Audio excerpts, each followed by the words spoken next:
Hello, everyone. It's great to be here today with so many of you joining virtually. In this session, we discuss how we can achieve a forest-positive future through corporate engagement.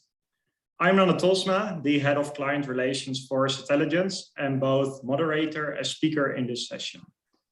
Please do send in your questions during the session, and we will either discuss them straight away or try to cover it at the end. We would love to have lots of questions and make this as interactive as possible. We also have a poll live for the next 20 minutes, so please provide your answers there. We have in this panel next to myself, Greta Veerman from Actiam and Laura Bosk from Robeco. I think it's safe to say that both companies are leading the way in terms of engagement on topics like biodiversity. And I'm also very excited about this session because we are among friends here, as we know each other very well from working together on an engagement program to combat deforestation that we will also highlight in this session.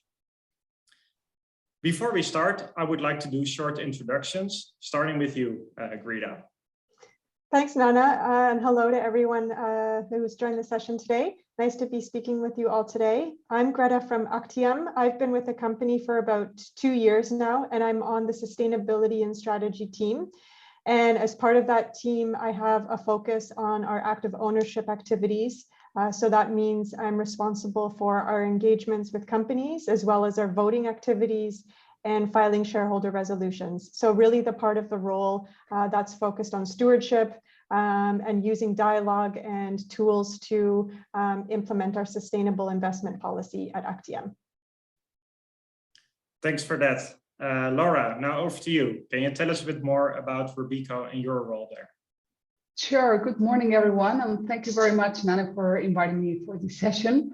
So my name is Laura Bosk, and I work as an engagement specialist at Robeco. I've been with the company for 5 years, and the work that we do from our department is really carry out that engagement work with our investee companies to really help them to prioritize and improve the impact that they have on the environment and on the society. I've been covering the consumer goods sector, and I've been working extensively on topics related to biodiversity and deforestation. But the active ownership team is just one of the pillars of Robeco's sustainability expertise center. Robeco itself is a global asset manager with 200 billion euros of assets under management on behalf of our clients, which are mainly institutional investors like pension funds and insurers. And for us, sustainability is really at the core of the work that we do. And we have been also prioritizing the topic of climate change, biodiversity, and human rights in our broader sustainability strategy. Okay, great. Thanks, Laura. Since we just have 30 minutes, let's get to it right away. To maybe set the scene, Greta, can you tell us a bit what is important for you in the engagement with companies, and also what are really the results that you want to see as an investor? Sure. So yeah, I think first and foremost, our goal of engagement is really to have real world impact by stimulating behavior change in the companies we invest. Since Actiam is focused purely on sustainable investing, so all of the funds that we offer is an entirely sustainable fund range. That means that our sustainable investment policy applies across all our investments. And we do engagements across the full breadth of our holdings. And the goal really is to use those engagements to have that real world impact. So we want to see change stimulated through conversations, but it's also twofold in the way that we do use it as a way to address material risks in our investments. So often those motivations are really interlinked. So we really want to see that the most relevant issues by companies are being addressed, that they're taking clear and concrete steps to address their largest challenges that they face. And also we want to see that they're really dedicating the sufficient resources to tackling their main sustainability issues. So that would mean, not just having one sustainability counterpart, responsible for the entire global operations.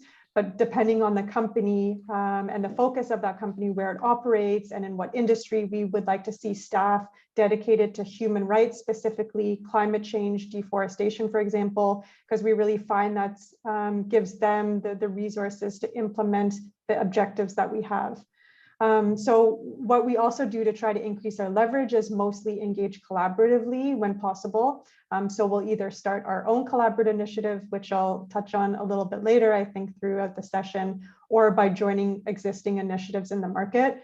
And usually we'll do engagements over a multi-year period, so a couple of years, because the kinds of objectives that we have, it's not something that just gets put on paper overnight. It's really about seeing the company develop its business strategy towards that specific sustainability issues. So then throughout subsequent years, we'll really have dialogue to check in on progress and maybe sharpen our objectives as we go through. So I think, that's the important thing. And our objectives are always very fine-tuned to the specific company and how that issue might be relevant to them at that point in time. Great, thanks for that. And Laura, maybe also the same question to you, and if you can also at the same time shed some light on specific themes that you're focusing on at Robeco. Yeah, so I echo most of the points that Greta has mentioned. For us, it's also very important that we draft an engagement strategy with our investee companies that is really targeted at achieving that real world impact. And to do so, it is very crucial that we actually set concrete engagement expectations of where do we want to see the company moving, what type of KPIs they need to achieve across our engagement dialogue period, and what is the ultimate successful factor for us to really determine that dialogue that we have with the company has really been meaningful and has really achieved the desired outcome. So setting clear engagement objectives and being able to monitor the performance of companies over time against those is really crucial. A second point that is very important for any engagement program is to collaborate not only with internal stakeholders, so with our investment teams or with other sustainability specialists that we have across the company, and make sure that the way that we assess companies and the way that we incorporate the insights that we get throughout our engagement dialogue with companies is being reflected in those investment cases that we have on those specific stocks in our portfolios. That's a very important component, but also that collaboration with external stakeholders. As Greta mentioned, collaborative engagement is a very useful tool to make sure that we really amplify that leverage we have as investors by partnering up with other investors that are basically like-minded in terms of which type of sustainability topics are important for their overall investment strategies and the companies that they have in their portfolios. So we believe that collaborative engagement is really useful to really have more influence in the way that we talk to companies. And finally, really broaden that research that we use to carry out that engagement dialogue with our investee companies. So not only rely on the conventional data sources like data providers or corporate disclosures, but also go an extra mile and get the information from, for example, intelligence and NGO reports and other independent researchers to get a more clear picture of what's happening on the ground and what's the actual performance of the companies. And in terms of what are the focus areas of Robeco, we've been doing engagement on different ESG topics. Climate change, of course, is an important part of our work, but topics related to deforestation have also been very relevant for the last 5 to 8 years of our engagement trajectory. But increasingly more, the topic of biodiversity is really at the forefront of some of our priorities for the next years. And we've been also driving the collaborative engagement that will be launched in a few months, focus on Nature Action 100. Those are the 100 companies that have the highest negative impact on natural capital. And through that engagement, we will also try to leverage our influence and try to make sure that the companies are taking into account that externality and mitigating biodiversity loss. Great, thank you for sharing that, and very exciting to hear all the topics that you're working on. But yeah, it also might sound a bit abstract to some people in the call. So I also want to move towards more practical cases. Actiam has set up an engagement initiative on deforestation, for instance, with a number of other financial institutions through this collaborative approach that we already touched upon, that also includes Robeco. Greta, can you tell us a bit more about that initiative? Sure, yeah. So in 2020, it was Actiam started a collaborative engagement, and it's called Satellite-Based Engagement Towards Zero Deforestation. And the reason we started that is because we've set a few goals for our portfolio. So like other investors setting goals for our portfolio to reach climate neutrality by 2050, but also to reach zero deforestation within our portfolios by 2030 and achieve water neutrality by a certain date, among other topics, other social topics and goals as well. So we have all of these internal goals for our portfolio, and we feel that the best way to achieve progress on them, especially in the shorter term, is through engagement with corporates. So part of the reason that we started that collaborative engagement is that we didn't see that there was something being done in a similar way that's targeting companies across the whole industry about deforestation. So thinking about that goal, we set that up. Of course, we could simply divest from all of companies to achieve our goal of zero deforestation. But since going back to what I mentioned in the beginning, our focus is not only just to address the material risk in our portfolios, but we really want to really challenge some of these topics and tackle them and create that systemic change at the broader level. So we set up this engagement. So what that means is that we reached out to a lot of other investors within the Dutch market, but also globally, to pitch them the idea of this engagement and how it would work. And we're up to now, I think it's 12 investors, including Robeco, with a really large assets under management of about 1.7 trillion. So a nice size to collaborate with. And we're now engaged with close to 20 companies. And all of these companies have palm oil within their supply chain that's sourced from Indonesia or Malaysia. So we're really wanted to target the full scope of the value chain, because we hear often that deforestation, and it is the case, needs to be really tackled across the whole industry. So we've included retailers like Carrefour in France, a lot of consumer brand companies like Procter & Gamble and Nestle and others. And then even further up the chain to more of the companies that work directly as traders and distributors, and closer to the farms like Bunge. So these companies all have palm oil in their supply chain, but they might also have other soft commodities like soy and beef and timber. So the goal that we've defined for the engagement is for the companies to firstly improve the traceability, to figure out what's happening in their supply chains, trace their sourcing all the way back to the farm, to where that palm oil or other soft commodity is being produced, so that they can really get insights into that, because that's where it starts. So trace all the way back to the farm level is one of the main goals. And then to be transparent about that, to show stakeholders, show investors who their mills are, who their suppliers are, because then us as investors can get better insights into what are their actual risks and impacts. So from there we then speak to them. Okay, you've got that supply chain figured out to the most extent. You're being more transparent. How are you now monitoring incidents of deforestation from happening and occurring? And how do you work to prevent them from recurring? How do you make sure that the farmers in your supply chain are aware that deforestation is not acceptable, and that you as a company don't accept deforestation from taking place for the production of commodities in your supply chain? So those are really the two main goals. And of course, we tailor it specifically to looking where the company is at. We make sure the conversations are taking into account what the company is already doing and how we can, progress that further. And I think the nice thing is, talking to the full value chain, we get a perspective on the challenges throughout, and we can use that in our conversations with other companies. So yeah, I think that's a summary of the goal of what we're trying to achieve.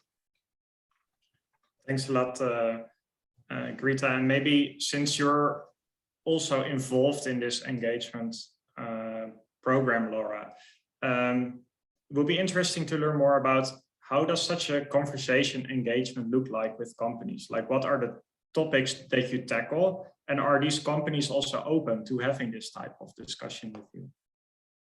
Yeah, that's a very good question. I think Greg explained brilliantly in terms of the scope of the dialogue and the different topics that we actually address. So I don't have much to add there. But in terms of the overall, progress that we see with companies and responsiveness, I think we have a couple of very important tailwinds that are really facilitating our discussion with our investee companies on this topic. One are basically the regulatory developments that we're seeing across Europe and other countries when it comes to import bans that relate to products that might be linked to deforestation, the mandatory environmental and human rights due diligence legislation that is being discussed here in Europe, and also on the financial side from a sector perspective, we also have the sustainable finance and disclosure regulation that will require asset managers and asset owners to disclose more information about the sustainability credentials of their funds. So this is an important component, given that it has an implication not only on investors, but also on companies, on how transparent they are on different environmental topics, including deforestation. But also we have many interesting outcomes from the COP26 in terms of commitments from governments to really halt deforestation by 2030, and also commitments from investors to eliminate deforestation from their investments by 2025 for high-risk commodities. So we have the impression that all these developments have been really positive to really accelerate those dialogues with our investee companies. Overall, I think that the type of response that we get from companies is quite mixed. From Robeco, we not only focus on palm oil, but also on other high-risk commodities like soy, beef, natural rubber, pulp and timber, and also cocoa. And there we see a different level of responsiveness from companies when it comes to their overall efforts to halt deforestation and increase traceability. But what it's clear is that there is more action needed. Companies are also acknowledging that fact, and they are really trying to step up their efforts and also actively asking for investor feedback on their overall ambitious level of their deforestation strategies, and really asking for feedback on how they can improve. So we see that this constructive dialogue is really being fruitful in terms of having that healthy relationship with our investee companies and being able to provide concrete feedback of areas for improvement that they can work on. But we're still at the beginning of that journey, so we want to see how these dialogues really materialize into concrete outcomes from companies. Great, thank you. I also want to go to some questions of the audience, starting with a question by Nikos Makris, who asked, most investors already face a very difficult task in selecting investment for returns, and most of them are struggling to meet that ambition. Why should investors add engagement? Will this improve returns? Can I ask this question to you, Greta? Sure, yeah, I mean, I think they don't need to take away from each other. So I think, the investment process can be tricky in certain years to achieve outperformance. But I think, as much as engagement contribute to the goal of having an impact on the real world economy, I think it's also interlinked with long-term returns. So I think companies being prepared to manage properly their exposure to these sustainability issues, the more better they're prepared, the more they're able to ensure the continuity of their operations, the more their ability the higher their ability also to address changing consumer trends. So you see consumers more willing to purchase a higher level of sustainability certification in the goods that they purchase, but also, like Laura's mentioning, changing regulation. So we're seeing that companies that are getting ahead of these issues like deforestation, the ones that understand their supply chains and are able to credibly show that deforestation risks are low, they're going to be able to be prepared ahead of time for these regulatory changes that are upcoming. And if not, the companies that aren't, that could be really a large financial material risk. So we do see that the companies that are not prepared for these changes will be struggling and could have a serious impact on them financially. So we don't see engagement as a sort of side add-on that's only in times of high outperformance financially. But because of those long-term impacts, we think it really goes hand in hand with us as an investor, something to always include within our activities. Thanks for that. I also want to cover the question by Jan-Philippe Wassenaar. That's for you, Laura. To what extent do you question companies on their ability to finance their operations if they do not meet the requirements? So many banks, for instance, are closing down lending to companies with non-sustainable activities. Yeah, I think that's a fair point. And I guess it boils down to the overall discussion on whether, from the asset management perspective, it's a more sensible approach to divest from a company because it doesn't meet with the minimum requirements, or we should remain invested and continue that engagement dialogue. The view from Robeco's perspective is that remaining invested and being able to have that, one-on-one discussion with the company and give them feedback and have like concrete areas for improvement that the companies need to work on is the most fruitful way to really achieve change in the way that the companies operate and the way that they tackle topics like deforestation. So that has been our preferred route when it comes to being able to tackle this issue through our investment choices. Given that once you divest from a company, you do not have a leverage as an investor to really, drive change on the industry on that specific ESG topic. And it is important that at least there is a clear communication between the financial institutions and their investee companies, so that can really lead into a real world impact. Thank you, Laura. I also shortly want to move to the data part, on which also our poll is. That's still open for a couple of minutes. Right now we have as a result that a lot of people here are confident about using data to monitor their assets. This is also what we do in the engagement initiative that we described earlier. Can you tell a bit about that, Greta? Like, what is the role of alternative data, think satellite data, in your engagement with companies, and what is the added value? Yeah, sure. So I think that the data helps us get, insights into something that's traditionally a very opaque system and still needs to become a lot more transparent. So I mentioned that companies are starting to disclose about who their suppliers are. They're improving their traceability, understanding, where those commodities come from all the way to the farm level. But we still have, a bit of, or had until recently, a bit of a blind spot about what is actually happening on the ground. So the data that we get from Satelligence that has satellite data that shows specific deforest incidents that are happening at specific locations and at specific points of time, and how those are linked to the companies that we invest in, really give us those on the ground insights that we didn't have, just a few years ago. So it really shows us the risks that we're exposed to, the impact that we're having through our investee companies, and how those can really actually help us in our conversation. So of course, we're talking to companies about the policies and programs that they have for deforestation, but then we can also, talk very concretely about a specific incident that's happening in a region and how they are tackling that, or how an incident like that they would address, and if they're already aware of that and how it's going to get remediated. So it really gives a nice balance to our engagement of talking just not just on process and policy, but something concrete. And I think the more data that we have like this for investors, the better, because it really gives us the insights that we're looking for to really understand what's happening on their ground.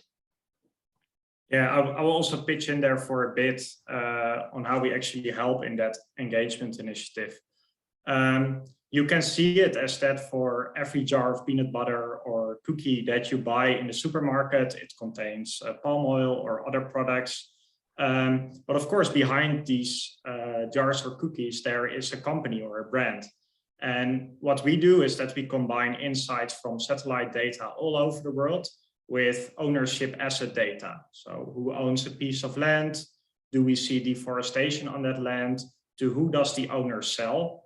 And through this combination, we can determine which company is doing well and which company does not meet their targets. And this is also in the end, the information that we provide for the portfolio of an Actiam and Robeco to help them in their engagement. Given that we just have 5 more minutes, I want to go to the last question for both of you. Starting with you, Laura, I think it's also interesting to hear what are some, we touched upon it already a bit, what are some of the main challenges that you really have in engagement with companies? So from a content-wise, when we talk with companies on the topic of deforestation, I think there are 3 main points that are sort of bottlenecks in our discussion with our investee companies. One relates to the limited corporate transparency that Greta was alluding to. So we see a few companies really disclosing their supplier lists, in few cases that also includes indirect suppliers. We only see a few companies disclosing deforestation-free volumes, and even less companies actually disclosing like the hectares that might be linked to deforestation issues across their supply chain. So that's why we think that having alternative data sources like the information provided by Satelligent is really valuable for the engagement work that we do. What we also hear from companies, for example, in the soy space, for example, soy traders, is that there's still limited buy-in from their own consumers to really have deforestation-free products, that consumers are not willing to pay that premium. So that creates a bit of a road block in terms of the progress that these companies want to do in terms of providing more deforestation-free products to their clients.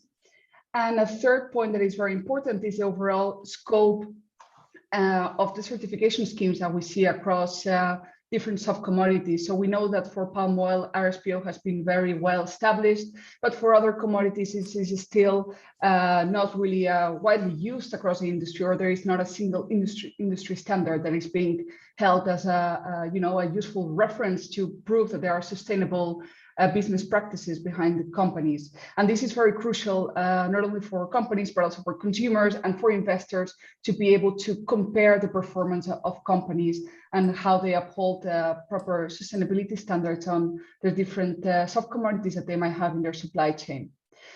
But in terms of the engagement strategy and the challenges that we see there, I think there are 2 key points.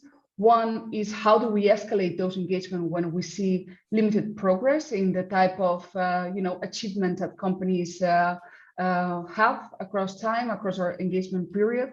And there we have different tools, like, for example, filing shareholder resolutions or voting against specific their board members that are being put up for vote. But then another challenge that I think is very important is that the different type of approach in the engagement that you see from companies headquartered in different geographies. So from my experience, companies that are headquartered in emerging markets are still at a more initial phase of really understanding the scope of deforestation risks, how that translates into business risks for themselves, and what type of disclosures they need to put forward to really meet the expectations of the financial markets and other stakeholders. Yeah, thanks for that. And would you like to add anything to that, Rita? Yeah, I think Laura captured, most of the struggles that we face and that we feel when we talk to companies. I think, to really would be to echo it, but transparency still needs to improve. I think just the structural issue, the vastness of the issue is obviously, a challenge.